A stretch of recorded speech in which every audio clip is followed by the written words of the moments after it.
عقیده توحید پخته شود. برو، من خود گفتم برو زیارت یک چوبیشه بکنه، کنده میتونه؟ نمیتونه. چرا؟ امیولی هم در گوشه قلبشی است، بگوی خوف از او زیارت داره، ترس از او داره. در ریوارای ما نداره؟ تیپای خدا گل نمیکنه؟ گل میکنه، داره، ترس داره. افاسفاکم ربکم بالبنین، رفع شبه های مشرکین میکنه. مشرکین چی طور بود؟ مشرکین مکه بتا را جور کرده بود به شکل دخترها، به زعم و گمان غلط خودشان، نعوذ بالله، و دخترها را اینطور فکر میکرد که دخترای الله است، نعوذ بالله. حالان که ملائک نه دختر است نه بچه، و از نور پیدا شده، نه خوردن میکنه نه نوشیدن، همیشه در تسبیح و تحلیل الله متعال چی است؟ مصروف هستند. به اندازه رب زدن چشم نافرمانی الله را نمیکنه، کلش موظف به وظیفه است. بسیار صفات در قرآن و حدیث برای از آمده، لیکن مشرکین مکه او را دخترها فکر میکرد، از او خاطر بطارم به شکل دختر جور کرده بود. او نمود تقلید یا نمود رنگ آلی در بین مسلمانان باقی مانده. از کجا میفهمی؟ کل زیارت ها را بره، رختی مردانهی سر شوار است یا زنانهی؟ امو رنگ است، رنگی که مشرکین داشت امروز مسلمان داره. قبر رخت انداخته پوشیده، بسیار اینقدر حیبت زده در پیشش استاد میشه، کله پرد. 5 وقت نماز نخوانده، 5 وقت از الله نترسیده، عاجزی بلا نکرده، لیکن در زیارت آمده اینطور کله را پت انداخته که او تو میگی شرک چی را میگه؟ عبادت غیر الله چی را میگه؟ از این خوف داری، به این طمع داری، از الله نه خوف داری و نه طمع داری. مشرک چی را میگه؟ خوی نمی را میگه. الله شبهه از یار رد میکنه. تعجب است. مشرکین مکه خو دختر و زن بسیار جنس بی ارزش و کم ارزش تلقی میکرد، از همون خاطر ننگ و عار بود که در خانهشان دختر پیدا شود. اگر پیدا میشد راست تا بیگاره رنگ سیاه گشته بود از دست تیزی که مردم خبر نشد که در خانهش دختر پیدا شده. دستی کدمه برد زنده به گور میکرد. الله میگه عجیب است، برای خود بچه را انتخاب میکنه و برای الله دخترها را. اما مخلوقی کم ارزشه که به نزد خودتان اگرچه به نزد الله ارزش داره، پیش شما کم ارزش است. نسبت شریک به الله از ملائکه یا میکردن نمیکردن.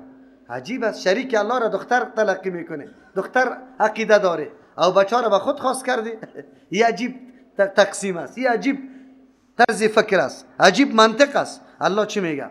افاسفاکم ربکم، آیا شما را برگزیده پروردگارتان بالبنین به بچه ها که بچه ها برای شما باشه، و اتخذ من الملائکتی، او گرفته از ملائک، اناسا نعوذ بالله زنا را برای خود شریک گرفته. عجیب است، برای الله شریک چی زنا را میکنه؟ خودتان راضی نیستی که دخترها برایتان باشه؟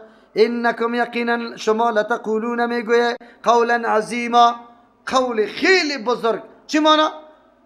تکادو چیست یتفطرن سماواتو، قریب است که آسمانا به ترقازی گپا. چرا؟ نسبت شرک به الله میکنی، بازار شریکم کی؟ شریکم دخترها که به نزد خودتان مخلوقی کم ارزش تلقی میکنه. این چقدر گپی عظیم یا دروغ عظیم شما میگین نعوذ بالله در حق الله متعال. ولقد صرفنا فی هذا القرآن، یقینا ما بار بار بیان کردیم. ولقد صرفنا، یقینا ما متنوع گوناگون بیان کردیم. فی هذا القرآن، در قرآن کریم، دلایل ثبوت توحید رد شرک، لیذکروا، بخاطر که مردم نصیحت بگیره، مردم بفهمه. الله متعال بیان توحید با راههای مختلف کرده، گاهی به نقلی قولی پیغمبرها، گاهی به قصه، گاهی به دلایل عقلی، گاهی به دلایل نقلی، گاهی به طریق مثال. رقم الله بیان کرده. چرا؟ که مردم نصیحت بگیره، دیگه در شرک واقع نشود، عقیده توحیدشان محکم شود.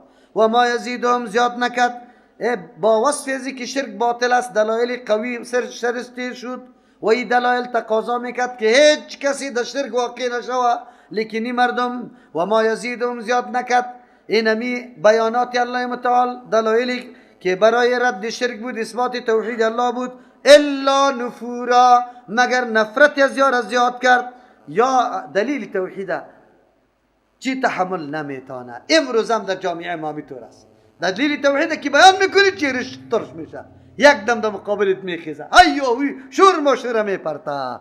در جلسه ها بری دلیل توحید شروع کن، در سر منبر برای خوی باطل بیان که بگو خو دیدم فلانی بابا بسیار زور داره، قوای بزرگ از امریکا آمد شکست داد، خو دیدم. اتر خوش است، اینی طور کالاش کلان میشه. خب که گفته که بابا جان چیز نمیتونه، عاجز است، به دعای ما و شما ضرورت داره، بسیار نیاز داره. چرا او ما عمل کرده میتونیم، او عملش چی شده؟ قطع شده. یک دم در جوش میاد، در جوش میاد، میگه تا کی وابیره. توحید بیان میکنه، توحید. الله رحم بکنه. قل لو کان معه، امی حالت در زمان پیغمبر علیه السلام بود. قل بگوی پیغمبر علیه السلام لو کان معه آلهتون، اگر می بود امرای الله متعال آلهتون، معبودایی که به حق معبود باشه، حق عبادت داشته باشه. کما یقولون، مثل که مردم میگه ایزن دری وقت یمی معبودا لبتغوا طلب میکردن الی ذی العرش، با طرف صاحب عرش، سبیلا رای غلبه را. چرا؟ قاعده است که کسی الله باشه، زور باشه و هیچ نمیخواد که دیگه کس فرمانا را اجرا کرده بروه، خود باید فرمان اجرا کنه.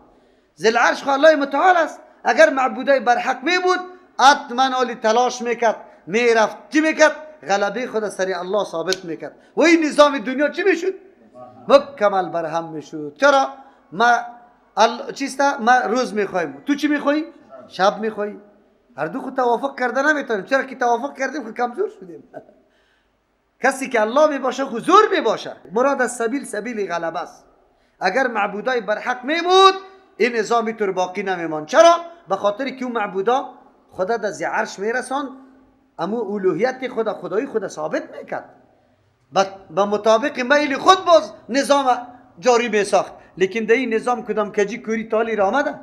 نه آمده. کلش در اراده الله متعال است. یک ترجمه. دوم ترجمه، قل لو کان معه آلهتون، اگر امرای الله متعال معبودای دیگه برحق می بود، کما یقولون، مثل که مردم از جان خود دروغ جور میکنه، اذن دری وقت لبتغوا الی ذی العرش سبیلا، خامخای مردم به طرف صاحب عرش رای قربت و نزدیکی را جستجو میکرد.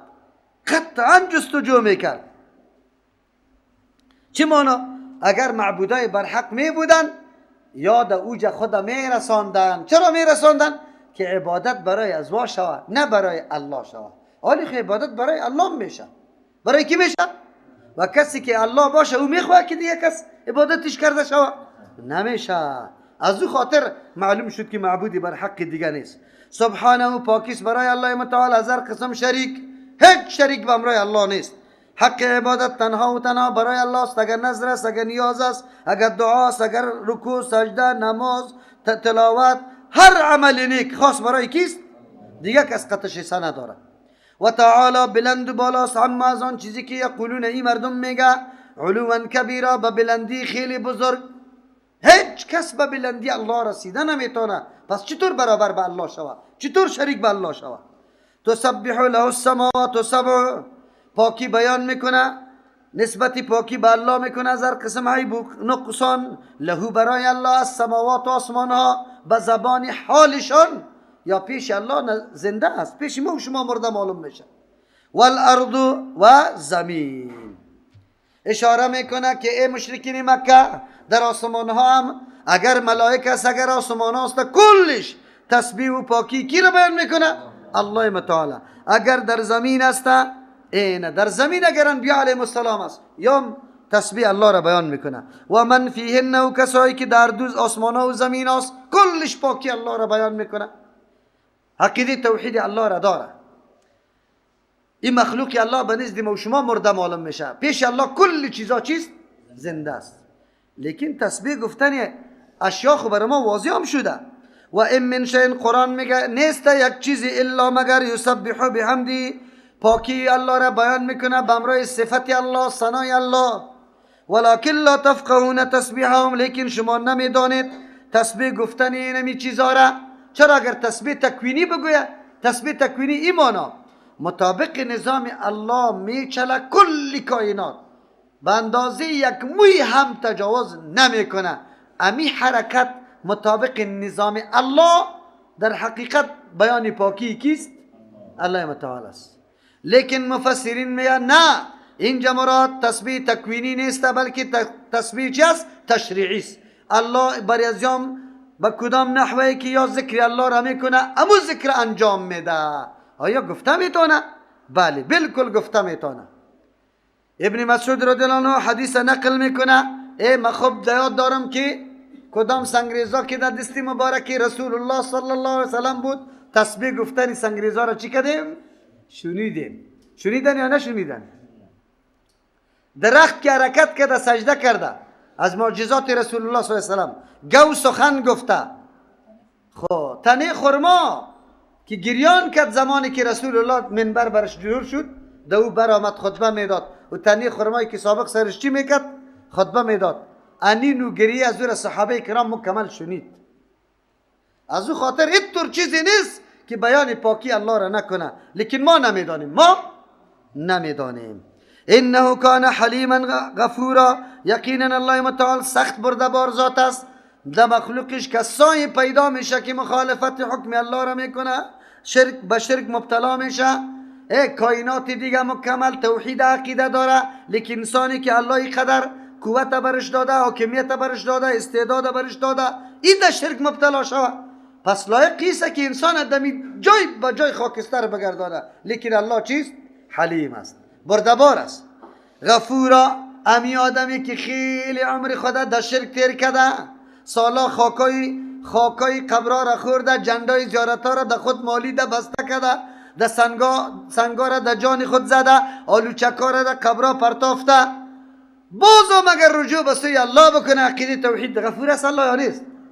ما هم یک وقت خاکای قبر میخوردیم. والدیم در ترجمه آمده برای ما خاکی مادری شهید شده بود، کشته شده بود، میگه خاکی چی هست؟ بیبیت است، بخوشه. معافی را طلب کنه از الله متعال که نمیدانستیم خاکا را میخوردیم. الحمدلله علی دین الاسلام، الحمدلله که قرآن شنیدیم، حق فهمیدیم که آلی از او قید و بندا چی شدیم؟ خلاص شدیم. آقا صاحب می آمد تیبند نشستیم. تیبند چی است؟ الله رحم بکنه. عجیب گپاسته. در این وطن هنوزم علما قرا خواب است. خواب میفهمی؟ علما خواب است. این رمضان مبارک دیگه وظیفه نداره، در مسجد امامت داره، صبحی که نماز بخونه که خواب میکنه که میخیزه چی پالوها ایشان چی میشه؟ شل میشه که باز ساعت سه میکنه که 6 بجه است، باز که خواب میکنه میخیزه که 8 بجه است، باز که خواب میکنه که 10 بجه. هیچ از خواب چی نمیشه، کل روزه دوی خواب تیر میشه. خلاص دیگه خواب راحت است. تراویح را در چند دقیقه میخونه؟ 29 رکعت در 12 دقیقه. در پشت شام آفرین زده میشه.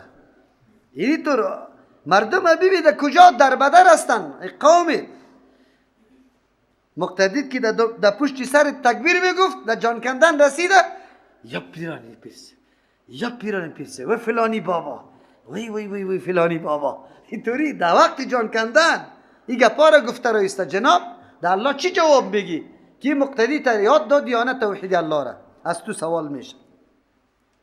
و اذا قرأت القرآن جعلنا بینک و بین الذین، سوال پیدا میشه که طور کتاب الله که مدلل اینطور دلایل بیان میکنه، بازم مشرکین مکه چرا راهیاب نمیشه؟ الله متعال میگه شکی در این نیست که قرآن معاصر است، دلایل قاطع داره، دلایل واضح داره، اما قابلیت محل هم شرط است. باران خو باران است، زمین هم قابلیت چی را داشته باشه؟ سبز کردن گیاه را داشته باشه. از قرآن فایده کسی میگیره که قلبش آماده برای قرآن باشه. در روز اول توصیه برای شما چی بود؟ امی بود که وقتی در ترجمه قرآن میایه اینطور فکر بکنی که من یک نیاز به این قرآن دارم که هیچ پرسان نکن، باز میبینی که قلبتان مال از علم میشه. این قرآن در قلبتان جا میگیره. باز اگر نه که خدا مستغنی میگیری که گپا را من میفهم، خو سرت میه. باز درم اینطوری نکن. خب متوجه شو که من به این قرآن بسیار زیاد ضرورت دارم. الله متعال قرآن در هر دل جابجا نمیکنه. هر دل قابلیت جابجا شدن این قرآن نداره. این را یاد داشته باشه. هر دلی قرآن نمیشینه. این قرآن کلام الله هست. کلامی کیست؟ محل پاک میخواه، محل درست میخواه، محل قابل میخواه. از او خاطر هر مشرک و هر کسایی که ضدی و عنادی است، این قرآن در قلب جا نمیگیره. ما در دل ما میگرده یک نفر زیاد کوشش میکنی، عذر میکنی، دوستیت است که یک روز ختمه در ترجمه بیا. نه نه نه نه نمیایه. چرا نمیایه؟ الله قلبش اهل برای شنیدن قرآن نساخته، نمیشه. الله نساخته، وگرنه تو خیلی خواری و زحمت میکنی. از او خاطر شکر الله را زیاد بکش. وقتی که خود دیدی که در مجلس شنیدن قرآن هستم، شکر الله را بکش که الله تو را اهل قرآن ساخته، لیاقت برات داده که قرآن بشنوی. از او خاطر نعمت بزرگه شکرگزاری کنی. شکرگزاری از این چیز متوجه دقیق شو، بشنو یک سخنه امروز یاد بگی. اگر برادرم است، اگر خواهرم، یک سخنه در امیت بگو، در کاکایت بگو، در دوستی نزدیکت بگو، امروز برش بگو که اگر کسی این عقیده را داشته باشه که کفتر شاید و شمشیره را کسی بخوره، حتما ضرر میابه. عقیده تو درست نیست، تو موحد نیستی، عقیده شرک داری و اگر بموری نعوذ بالله جای جهنم است. این امروز همی گپ فهمیدی، در دوستت برسان به خاطر رضای الله متعال که عقیدش جور شود. اینی را میگه خب آماده به قرآن نشستن، گپ درست بشنو. و اذا قرأت القرآن، وقتی که تو میخوانی قرآن هم از زبان کی باشه؟ رسول الله صلی الله علیه و سلم. یکی قرآن در زبان ما و شماست، یکی قرآن در زبان کیست؟ رسول الله است. قرآنی که در زبان رسول الله است دیگه کیفیت داره. 60 آیت در نماز صبح خوانده میشد، صحابه احساس نمیکرد که چه وقت سر ما تیر شده. قلبات دیگه تلاش داشت که دیگه گفته شد، دیگه تلاوت شد. چرا؟ از زبان کی میبرامد؟ از زبان رسول الله صلی الله علیه وسلم. خو از اون طور زبان قرآن برای و بازم در دل آدم تاثیر نکنه؟ بله، در او قلب تاثیر نمیکنه که او قلب چیست؟ قسی است، او قلب سیاه است، او قلب از عداوت، دشمنی، حسد، ضد مکمل پر است. پرده انداخته نمیمانه که در قلب نفوذ کنه. قرآن بگه و اذا قرأت القرآن، وقتی که تلاوت میکنی میخوانی قرآن کریم، جعلنا بینک، میگردانم در بین تو و بین الذین، در بین کسانی که لا یؤمنون، اراده ایمان نداره، بالآخرت، با آخرت، و همیشه تلاش میکنه که ما عقیده با آخرت نداشته باشیم. چرا؟ به خاطری که زمینه گناه بر ما مساعد باشه. اگر عقیده آخرت باشه خودم از گناه من میکنه. زنا نکو، قمار نزن، شراب نخور. چرا؟ به خاطری که آخرت باز تو محاسبه میشی. از این برای ما معلوم شد که کسایی که هوا پرست است، خواهش پرست است، او مردم عقیده با آخرت نمیکنه. چرا نمیکنه؟ سری خود دلیل ثابت کنه که ما بزاینده عذاب بر ما داده شود. میگه نه ما گیاوریم، چی میشیم؟ پیدا میشیم، فنا میشیم. این گپا را چرا میزنه؟ به خاطری که یک نوع تسلی به خود بده که ما دیگه باز عذاب بر ما داده نمیشه، حالا که عذاب است. خب الله متعال می مردمی که اراده ایمان نداره، در بین قرآن و در بین نفوذ قلبیشان مانع ایجاد میکنه. میگردانیم الله میگه بینک، در بین تو و بین الذین، در بین کسانی که لا یؤمنون بالآخرت، عقیده با آخرت نداره. چی را میگردانیم؟ حجابا، پرده، مستورا. چی شده؟ پنهان کرده شده است. دو مطلب داره. اینطور پرده را ما میگردانیم، مستورا که از نظر شما غایب و پنهان است. او پرده حسی نیست که مثل دروازه ویزان میکنی که او طرف معلوم نشود. این پرده معنوی است. پرده معنوی کدام است؟ عداوتی ای مردم در قلب، حسدی مردم در قلب، ضدی مردم، عنادی مردم در قلب. اینمی پرده های است که قلبای از یارا چی کرده؟ بگه پناه کرده، نفوذ نمیکنه قرآن دو. کسی که ضد و عناد داره، کسی که تقلید کرکرانه شروع است، قرآن سرش تاثیر نمیکنه، نمیشه. پرده است. یک مانا. دوم مانا، ما میگردانیم در بین تو و در بین کسانی که ایمان با آخرت نداره، حجابا، پرده، مستورا. مستورا چی مانا؟ مستورا که او چی هسته؟ پنهان کرده شدن؟ نه، پنهان کننده هست. پنهان کننده است. صیغه اسم مفعول به معنای فاعل است برای مبالغه. این برای مبالغه است. اینطور یک پرده و مانی را مجور میکنیم که منع کننده است که نفوذ قرآن کریم در قلبشان نشوه. چرا نشوه؟ به خاطر که این مردم ها اراده نداره برای فهمیدن قرآن کریم، از او خاطر قرآن در قلبش نفوذ نمیکنه.